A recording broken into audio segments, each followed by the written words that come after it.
A'udzu billahi minasyaitonir rajim. Bismillahirrahmanirrahim. Assalamualaikum warahmatullahi wabarakatuh. Innal hamdalillah nahmaduhu wa nasta'inuhu wa nastahdihi wa nastaghfiruh. Wa na'udzu billahi min shururi anfusina wa min sayyiati a'malina. May yahdihillahu fala mudilla lahu wa man yudlil fala hadiya lahu. Asyhadu an la ilaha illallah wahdahu la syarika lahu wa asyhadu anna Muhammadan abduhu wa rasuluh. Allahumma salli ala sayidina Muhammad wa ala alihi wa ashabihi wa tabi'in wa tabi'in lahum bi ihsanin ila yaumil amma ba'd. Alhamdulillah, tuan-tuan, puan-puan, rakan-rakan di Maya pada pagi ini di saluran mana? Di saluran Dewan Dakwah Majlis Dakwah Negara dan juga di page saya sendiri dan juga page Ustazah Isfadiah. Jadi alhamdulillah, syukur kepada Allah Subhanahu Wa Taala, pagi ini macam biasalah di Dewan Dakwah kan, kita dalam ruangan sembang orang kata sembang-sembang dalam tazkirah pagi ini. Mudah-mudahan Allah Subhanahu Wa Taala memberkati pada pagi ini. Allah Subhanahu Wa Taala berikan kerahmatannya pada pagi ini, kerana hidupnya kita pagi ini dengan dimulakan dengan ilmu. Kerana ilmu itulah cahaya. Ilmu yang memberikan petunjuk kepada kita, ilmu yang memberikan panduan dalam kehidupan kita. Baik tuan-tuan, puan-puan dimati Allah Subhanahu Wa Taala, apapun sebelum kita mulakan terus kita sesi kita dalam tazkirah pagi di dalam dakwah Majlis Dakwah Negara ini, jangan lupa untuk kita kongsi-kongsikan, tekan je butang share tu. Share agar semua orang dapat manfaat, orang dapat faedah. Kita orang kata kita kongsi ilmu. Itu istilah sekarang kan. Kita kongsikan ilmu kita dengan orang lain, ya. Jadi bila kita kongsikan ilmu kepada orang lain, Nabi sebut man dalla ala khairin kafa'ilihi. Sesiapa yang menunjukkan kepada sesuatu yang baik, dia akan dapat pahala sebagaimana orang yang melakukannya. Jadi tuan-tuan, kita sebar-sebarkan kebaikan. Mudah-mudahan Allah Subhanahu Wa Taala sentiasa merahmati dan memberkati hidup kita. Baik tuan-tuan puan, biasalah dalam tajuk yang saya bawa, saya akan tajuknya lah senyumlah, ya. Senyumlah, kerana senyum itulah tanda hati kita yang tenang. Senyum itu menggambarkan kita yang gembira.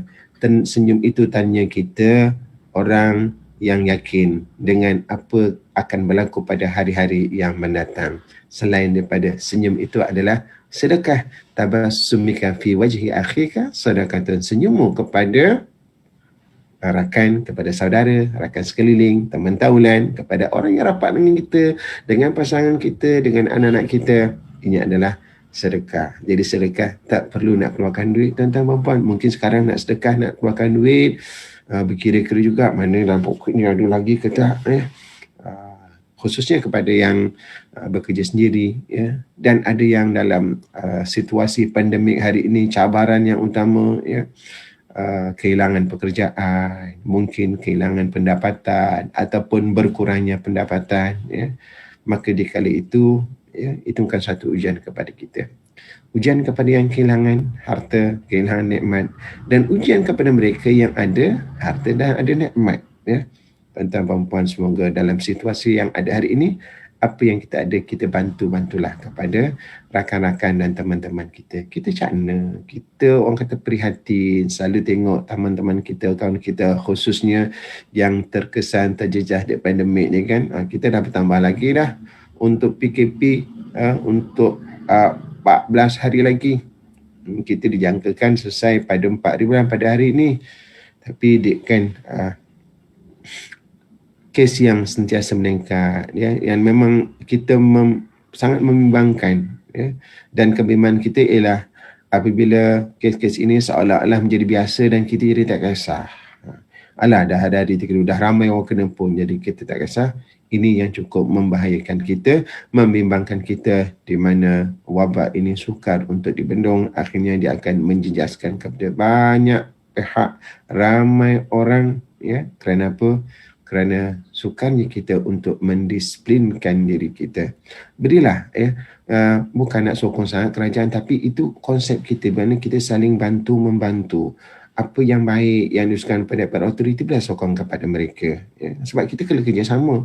Kalau kita asyik nak blame, kita komplain dan sebagainya, dia tidak akan dapat menyelesaikan masalah, ya, dan sebagainya. Kalau nak ada cadangan, berikan kepada saluran yang sepatutnya. Sebab nak buat ni kena kena ada satu, kena bersama-sama, kena ada orang kata penyelesaian dan sebagainya. Mudah-mudahan Allah Subhanahu Wa Taala berkati kita. Baik tuan-tuan dan puan, kita balik kepada tajuk kita, senyum. Apa yang kita senyum? Sebab hari-hari selalunya, habis lagi ni bila nak musim Ramadan ni, kita akan berjumpa dengan siapa dia? Golongan yang dikenali sebagai orang yatim, ya, anak yatim. Jadi anak yatim ini ialah, ya, mereka-mereka yang belum akil baligh, yang kehilangan, ya, ibu ataupun ayah dia. Kalau kita istilah kita, yatiman itu ialah orang yang kehilangan sama ada ibu dan bapa dia. Kita ada lagi ialah yatim piatu. Kalau yatim yang kehilangan salah satu daripada ibu bapa dia. Kalau piatu tu memang dua-dua tak ada. Tak ada tempat bergantung. Ibu tak ada, ayah pun tak ada. Mereka bergantung mungkin kepada datuk dia, kepada saudara dia. Mungkin kalau datuk dia tak ada dan sebagainya, maka dalam sistem Islam ni cantik kerana ada sistem wali.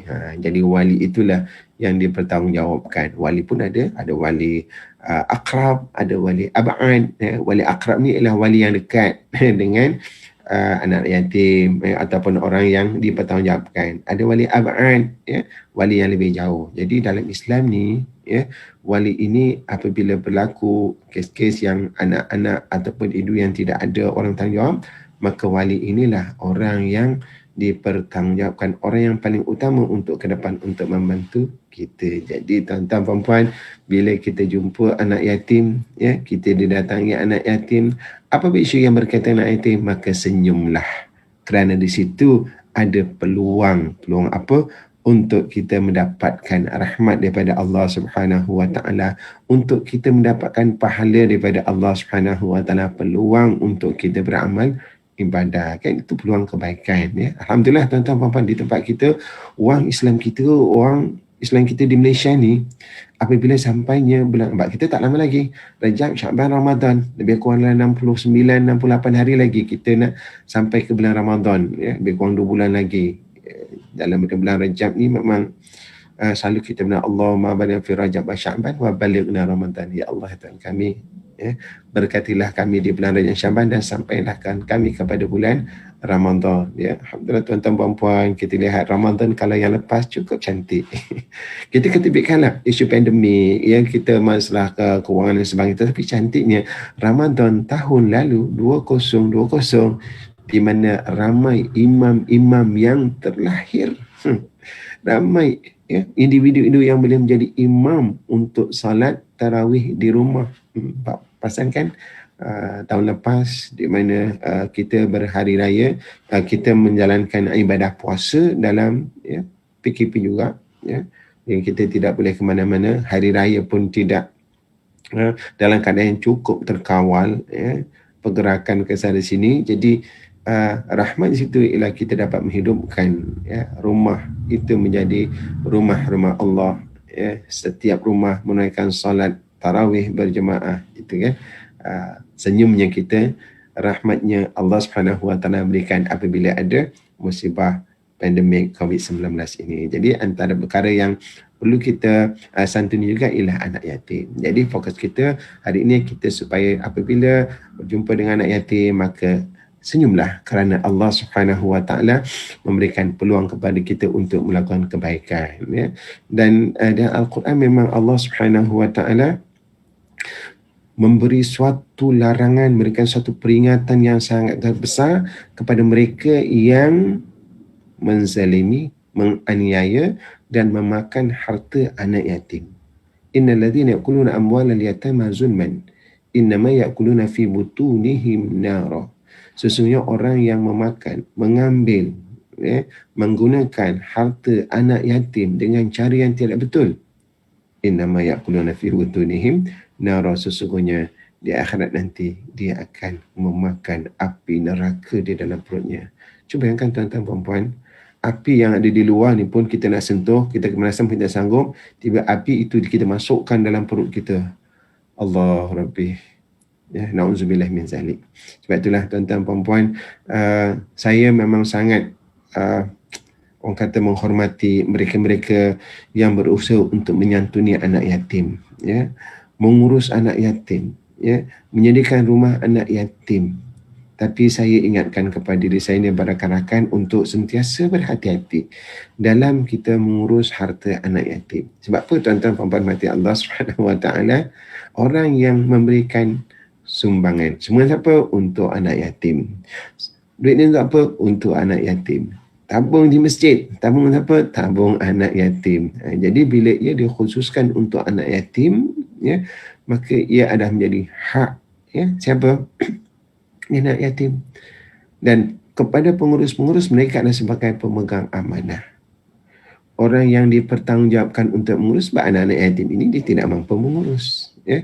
Justru maka boleh kita menggunakan, tapi jangan sampai kita menggunakan dengan zulman, dengan cara yang zalim, dengan cara yang tidak betul, menyalahgunakan dan sebagainya. Jadi itu untuk ingatan kita bersama. Tetapi tuan-tuan puan-puan, yang saya nak bincang ialah kelebihan, rahmat ataupun hikmah ataupun fadilat yang Allah Subhanahu Wa Taala berikan kepada pencinta-pencinta kepada anak yatim. Ya, dalam sebuah hadis yang diriwayatkan oleh Sahal bin Sa'id, Rasulullah SAW bersabda, ana wa kafilul yatimi fil jannah hakadha wa asyara bisabbabati wal wusta wa faraja bainahuma. Ya, Nabi SAW bersabda yang bermaksud, aku dan orang yang menjaga, yang mengasuh anak yatim di syurga nanti seperti ini, ya, sambil memberi isyarat dengan tunjuk jari dan jari tengahnya, dan beliau merenggangkannya macam ini. Di akhirat nanti memang sangat rapat Nabi Muhammad SAW bersama dengan anak yatim. Ya, kepada apa? Memang Nabi anak sendiri dia rapat, dan kepada orang yang kafil, orang yang mengasuh, orang yang menjaga, orang yang bertanggungjawab, ya, untuk mengurus anak yatim, sama ada secara individu ataupun secara organisasi. Ya, jadi tuan-tuan puan-puan, tahniah kepada mereka-mereka yang diberikan peluang untuk mengurus, untuk menyantuni anak-anak yatim. Ya, jadi hadis ini diriwayatkan daripada oleh Bukhari, Abu Daud dan juga Tirmizi. Hadis, dia punya status hadis ini adalah hadis hasan dan juga sahih. Ya, jadi tuan-tuan puan-puan mati Allah Subhanahu Wa Taala, bayangkan di akhirat nanti, ya, kita bersama dengan Rasulullah SAW dan duduk sebelahnya. Kahataini, rapat itu maksudnya, ya, bersebelahan dengan Rasulullah SAW. Allah Rabbi, ya Allah, anugerahkanlah kepada kami untuk bersama, untuk bertemu dengan Rasulullah dan dapat bersama dengan Rasulullah SAW. Jadi itu kelebihan bagaimana Nabi meletakkan kedudukan yang sangat tinggi kepada anak yatim. Kenapa tuan-tuan puan-puan mati Allah Subhanahu Wa Taala istimewa anak yatim, ya? Kerana rahmat ataupun cantiknya agama Islam ini adalah satu agama rahmah yang memberikan kasih sayang sesama manusia, ya, yang sentiasa prihatin kepada orang yang susah. Anak yatim yang masih kecil, yang tidak ada tempat untuk bergantung, tak tahu nak buat apa pun, nak mencari makan sendiri pun tak tahu, ya. Kerana itulah Allah Subhanahu Wa Taala memberikan kedudukan yang tinggi kepada orang-orang yang prihatin, yang mengasuh kepada anak yatim. Sebab anak yatim bukan anak kita sendiri. Kalau anak kita tu okeylah, betul lah, Islam dah mengatur, ya, bila anaknya sendiri, maka yang bertanggungjawab itu adalah ibu dan ayah dia. Tiba-tiba kita pula mengambil tanggungjawab yang orang lain punya. Kita jaga anak yatim, kita bagi makan anak yatim, kita bagikan pakaian anak yatim, bagi tempat tinggal untuk anak yatim, kita bagi orang kata masa depan untuk anak yatim. Ini memang Allah lebih hebatlah mereka yang diberikan uang untuk mengurus anak yatim, ya. Jadi kan cantik kan kalau kita ada lebihan rezeki, ya, kita sumbangkan kepada rumah anak yatim supaya kehidupan mereka lebih baik dan lebih terurus, ya. Ini satu pihak lah kan yang kita orang luar ni, kalau pengurus, ya, mereka melaksanakan dengan penuh tanggungjawab, ya, penuh dengan kasih sayang, penuh dengan amanah. Itulah yang Allah Ta'ala akan tengok daripada diri kita. Allah Ta'ala tengok tentang hasil dia, tetapi usaha kita sejauh mana kita berusaha untuk memberikan yang terbaik, ya. Dalam hadis yang lain, hadis yang diriwayatkan daripada Abu Hurairah radhiyallahu anhu tadi, pada Sahal bin Sa'id, daripada Abu Hurairah radhiyallahu anhu, daripada Rasulullah SAW bersabda, kafilul yatimi lahu aw li ghairihi ana wa wakahataini fil jannah wa syara malikum bis sababah wal wusta. Ya, hadis maksud yang sama tapi dengan lafaz yang berbeza. Dia akan Abi Hurairah yang maksudnya pengasuh anak yatim, ya, sama ada lahu daripada kerabatnya. Maksudnya anak yatim itu memang itu tanggungjawab dia. Contoh dia, ya, ayah dia tak ada, kita adik-beradik kepada si mati, pakcik lah kan, pakcik, kita bantu dia, pakcik kepada anak yatim, memang itu daripada kerabat kita. Awli ghairi, atau yang bukan daripada kerabatnya, entah daripada mana-mana anak yatim ni kan. Dia susah, kita bantu, ya. Saya dan dia seperti ini di syurga, ya. Nabi sebut, dia kata aku di akhirat nanti, ya, seperti inilah dua jari yang sentiasa rapat. Itulah, ya. Di sini anak yatim itu sama saja, sama ada anak yatim daripada dirinya sendiri ataupun daripada orang lain, ya. Jadi tuan-tuan puan-puan mati Allah Subhanahu Wa Taala, dalam kita membantu anak yatim ini, ya, memang anak yatim ini dia tak tahu, belum tahu nak mengurus. Sebab itulah bila kita nak bantu mereka, kita fikirkan apakah kemaslahatan ataupun kebaikan yang mereka perolehi. Contohnya tuan-tuan puan-puan, bila anak yatim musim Ramadan ini memang menjadi perhatian, ya. Kita bagi duit, semua bagi duit. Contoh, bayangkan tuan-tuan puan-puan, seorang bagi 100, ada 100 orang bagi, ya. Berapa dia dapat, ya? Isu ialah bagaimana anak ini mengurus harta tersebut, ya. Jadi kerana itulah kita perlu mendidik, ya, anak-anak kita ataupun anak yatim ini supaya dia pandai mengurus, ya. Dan pengurusan harta ini sangat penting. Kalau tidak tuan-tuan puan, ya, apa yang dia beli? Satu, yang pertama, biasalah anak-anak ini bila ada duit dia akan menggunakan gadget. Dia gadget, biasanya dia akan dia akan nak main game. Bila nak main game dia perlukan internet. Di internet, itulah dia asyik beli internet, lepas tu tengok video daripada YouTube dan sebagainya. Memang kalau data itu dia gunakan untuk main game, untuk melihat apa orang kata tonton dalam YouTube, dia akan cepat habis. Sejam 2 jam RM10 tu dah habis dah, ya. Jadi situ kita kena didik lah, ya. Dan sangat cantik kepada anak yatim ini, kalau kita nak sumbangan, berikanlah kepada kafil tadi, ya, pengasuh dia, bukan daripada anak-anak ni, ya. Kalau anak ni berikan sebahagian kecil boleh, tetapi sebab kita tahu anak kecil, anak yatim ni ialah dalam umur 10 tahun kadang, dia tak tahu nak mengurus dan tak tahu apakah yang terbaik untuk dia. Jadi cantik kalaulah kepada pengurus, ya, dia yang akan tolong bantu uruskan.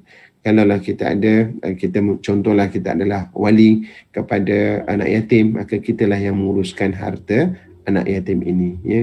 Kerana mereka belum pandai lagi untuk mengurusnya. Dalam Islam pun, dalam pengurus harta, dia kena sampai kepada usia ar-rushdu, usia orang kata bijak, orang pandai untuk menguruskan harta. Jadi mudah-mudahan Allah Subhanahu Wa Taala menjadikan kita sebagai asbab kepada kebaikan anak-anak yatim. Jadi satu lagi, bila kita nak berikan bantuan kepada anak yatim, ya, kita kena buatlah research dulu, ya. Kita buat research. Baik nak mengurus, tetapi kita tak nak dia tertumpu kepada satu saja. Jadi tengok satu kawasan itu, apakah yang diperlukan untuk membantu dan sebagainya. Dan sangat cantik kalau ada satu jawatan kuasa penyelaras.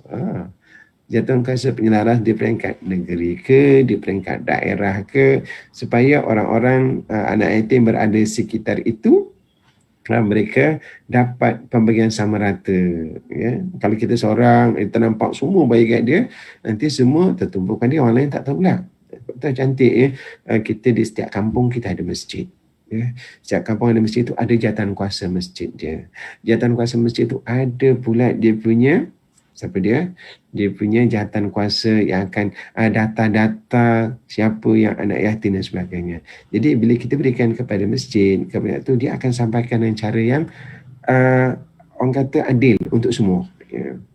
Ataupun kita serahkan kepada institusi lah yang tertentu. Sebab kalau kita individu, kita bagi orang ni, kita pun terbaik, benda tu tak salah, ya. Sama dengan konsep zakat, ya. Kalau kita nak bagi zakat kepada siapa yang kita rasa hukumnya sah, ya.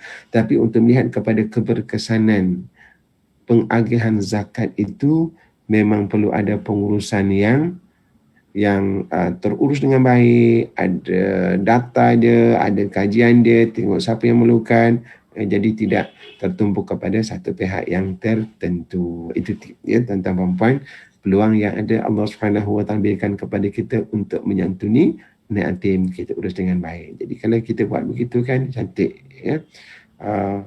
Setiap kampung, setiap kawasan, setiap daerah, negeri dan negara, golongan-golongan yang tidak berkemampuan ini, khususnya anak yatim ini, dapat dijaga kebajikan, kebaikan ataupun kebenaran mereka dengan baik dan terurus.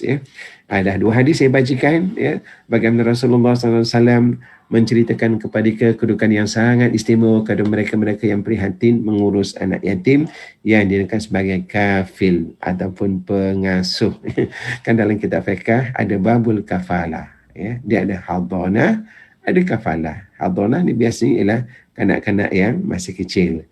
Kafalah ini ialah kanak-kanak yang sudah agak dewasa tetapi belum lagi akil baligh. Di situ kena ada orang yang menyantuni. Kalau hadhanah ini memang perlu dijaga oleh orang yang mengasuh tadi. Hadhanah tu nama dia. Sebab dia perlu kata dia belum mampulah anak itu untuk melakukan kerja sendiri. Tetapi kalau dah katakan anak itu dah besar, dan memayis, dia perlukan kepada kafil, orang yang menyantuni. Rasulullah SAW dalam sebuah hadis yang daripada Zurrah bin Abu Awfa, daripada seorang lelaki daripada kaumnya bernama Malik, dia telah mendengar Rasulullah SAW bersabda, "Man dhamma yatiman bainal muslimina fi ta'amihi wa syarabihi hatta yastaghni anhu wajabat lahul jannah.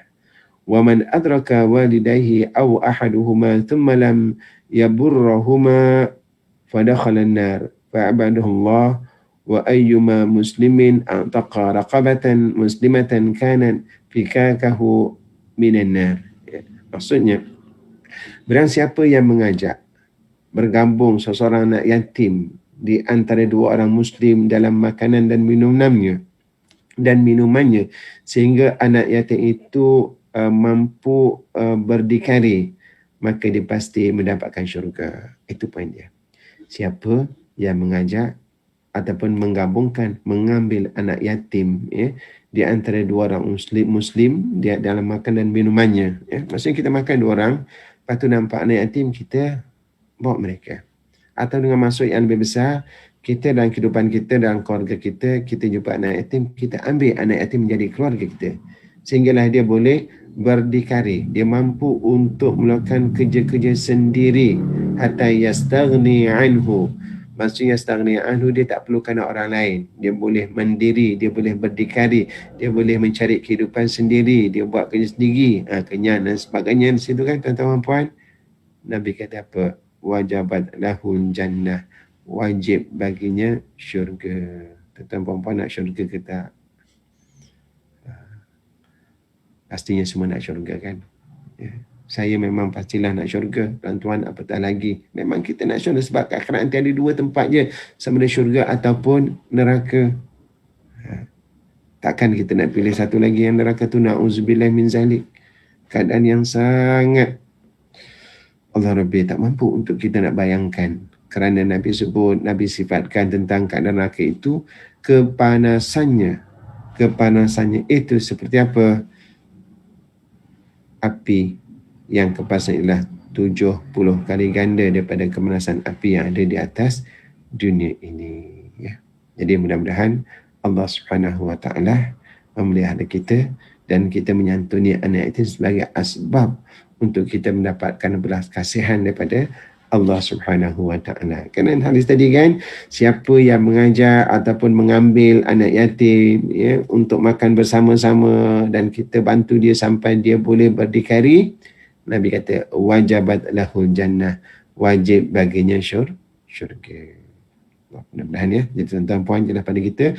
Jadi kalau kita jumpa anak yatim, jangan kita jerkah dia, jangan kita hina dia, kita bantulah. Kalau tak mampu nak membantu, tak apa, tapi jangan kita mencela ataupun kita mengkeji. Dan sambungan ini tadi, walaupun ini tidak kaitan dengan yatim, tapi maknanya cukup cantik. Dan barang siapa yang menjumpai kedua orang tuanya atau salah satunya, kemudian dia tidak berbakti kepadanya, Nabi kata lalu ia masuk dalam neraka. Ya Allah, jauhkanlah daripadanya. Maksudnya kita berdoa kepada Allah Subhanahu Wa Taala agar kita dijauhkan daripada situasi ini. Ya. Kerana orang yang tidak berbakti kepada kedua ibu bapa dia, orang yang jauh dari rahmat Allah Subhanahu Wa Taala. Sebab itulah tuan-tuan puan, kalau kita masih ada orang tua, senyumlah, bersyukurlah, redhalah dengan Allah Subhanahu Wa Taala. Walaupun terkadang adalah perkara-perkara yang kita tak suka dengan orang tua ni kan. Kadang tentu macam-macam, dia bantah balik macam anak-anak, ya. Cara dia bercakap, kemudian pandangan-pandangan dia kadang tidak menyetujui apa yang kita buat. Tapi itu biarkan dia. Tapi kita ni tanggungjawab kepada anak kita, terus dan terus berbuat baik kepada ibu bapa kita, ya. Dan mana-mana orang Islam, ya, dan mana-mana dan siapapun orang Islam yang memerdekakan seorang budak Muslim, maka budak itu menjadi pembiasanya daripada api neraka. Kalau kita melihat, ya, dalam zaman Nabi Muhammad SAW ada hamba, jadi kita dapat hamba, kita beli dia dan kita merdekakan dia, insya-Allah dia akan menjadi penembusan kita daripada api neraka di akhirat nanti, ya. Jadi itulah tuan-tuan puan-puan, 3 hadis saya baca, saya kongsikan dengan tuan-tuan puan-puan tentang kelebihan, ya, fadilat apabila kita menyantuni, kita membantu anak-anak yatim. Jadi tuan-tuan puan-puan, senyum, ya. Kalau jumpa anak yatim tu kita tambah sekali senyum, sebab ia adalah peluang yang Allah Subhanahu Wa Taala berikan kepada kita untuk kita dapat pahala, untuk kita beramal ibadah. Jangan mengeluh, ya. Jangan kita marah, jangan kita mengkeji kepada mereka. Itu adalah peluang yang Allah Subhanahu Wa Taala berikan kepada kita. Kepada rakan-rakan yang menyantuni, yang ada rumah anak yatim, alhamdulillah, tahniah saya ucapkan, kerana tuan-tuan puan-puan telah melahirkan untuk menjadi antara mereka-mereka yang dijamin oleh Rasulullah SAW untuk bersamanya, ya. Namun tuan-tuan puan-puan perlu selalu muhasabah diri, ingat diri kita bagaimana kita mengurus mereka, ya. Lebih-lebih lagi kalaulah melibatkan sumbangan daripada orang lain. Kalau duit kita sendiri tak ada masalah, tu duit kita, kita bantu kepada anak yatim, ya. Tapi kalaulah kita mengumpulkan dana ataupun sumbangan daripada orang untuk mengurus, ini memang tuan-tuan puan-puan perlu berhati-hati. Setiap satu sen yang dibelanjakan itu perlu ada rekod dia, kemana belanjakan, sama ada kepada maslahah untuk anak yatim ataupun perkara-perkara yang lain. Hanya tuan-tuan dan puan-puan saja yang mengetahuinya. Lebih lagi lah kalau ia bersifat persendirian. Kalau ada lembaga pengurusnya, ada bahagian pengurusan kewangannya, ada bahagian auditnya, iaitu alhamdulillah kita selamat sebab kita bekerja secara berjamaah, ya. Mungkin ada sesuatu yang kalau kita silap, rakan-rakan kita boleh bantu. Tapi kalau bersifat peribadi, mohon sangat, ya, saya sayang kepada tuan-tuan puan-puan, ya, kerana ialah satu amanah yang diberikan oleh Allah Subhanahu Wa Taala. Apabila kita mengabaikannya, ia akan menjadi satu musibah yang sangat besar. Saya minta maaf saya sebut sebab sebelum ni ada orang-orang pihak-pihak yang tentu yang mengadu, Ustaz macam Ustaz, ya, anak saya memang dalam tu, tapi duit sumbangan daripada mana tu tak sampai, rumah kebajikan tapi tak sampai, katanya pada bantuan daripada orang tu orang ni, tapi tak tahu kenapa tak dapat orang ni. Jadi itu antara rungutan-rungutan, ya, orang-orang yang terlibat dengan tu. Jadi harap-harap benda dapat dielakkan kerana kita adalah pemegang amanah yang dipertanggungjawabkan oleh Allah Subhanahu Wa Taala untuk menyantuni, untuk mengasuh anak-anak yatim. Jadi tuan-tuan puan-puan, dah pukul 8 dah kan. Itulah setengah jam saja daripada Dewan Nasihat Dakwah Negara ini. Jadi tuan-tuan puan-puan jangan lupa untuk like dan juga share. Dan jangan lupa tu kan kat luar tu ada apa dia? Kat depan tu ada RHB Bank. Nombor akaunnya 2124576003489. Buat apa nak letak nombor akaun kat depan tu, tuan-tuan puan-puan? Inilah untuk sedekah kan. Sedekah bagi tuan-tuan puan-puan boleh sumbangkan pada Dewan Dakwah Negara untuk kita terus, ya, merancangkan dan memeriahkan, ya, aktiviti dakwah, ya, di negara kita. Ya. Sebab ialah untuk nak buat live ni kita ada person in charge yang menjaga untuk mengurus siaran begini. Dia akan jaga selama 1 jam untuk persiapan sebagainya. Jadi perlukan juga peralatan, ya. Dan kerana kita nak bantu rakan-rakan sahabat kita, jadi dengan sumbangan tuan-tuan puan yang diberikan pada pagi ini dan hari-hari seterusnya ini, dia dapat sama-sama kita membantu rakan-rakan kita aktiviti dakwah, ya. Sebab kita infak di jalan Allah Subhanahu wa taala, dan mudah ia menjadi jariah nanti apabila kita kembali menemui Allah Subhanahu wa taala. Okey tuan-tuan puan, setakat dulu untuk hari ini, yang benar itu daripada Allah Subhanahu wa taala. Jangan lupa untuk siaran ini sentiasa senyum, kerana senyum itu akan memberikan ketenangan kembali kepada kita. Wallahu a'lam. Aqulu qali hadza wa astaghfirullahalazim li wa lakum wa billahi taufiq wal hidayah. Assalamualaikum warahmatullahi wabarakatuh.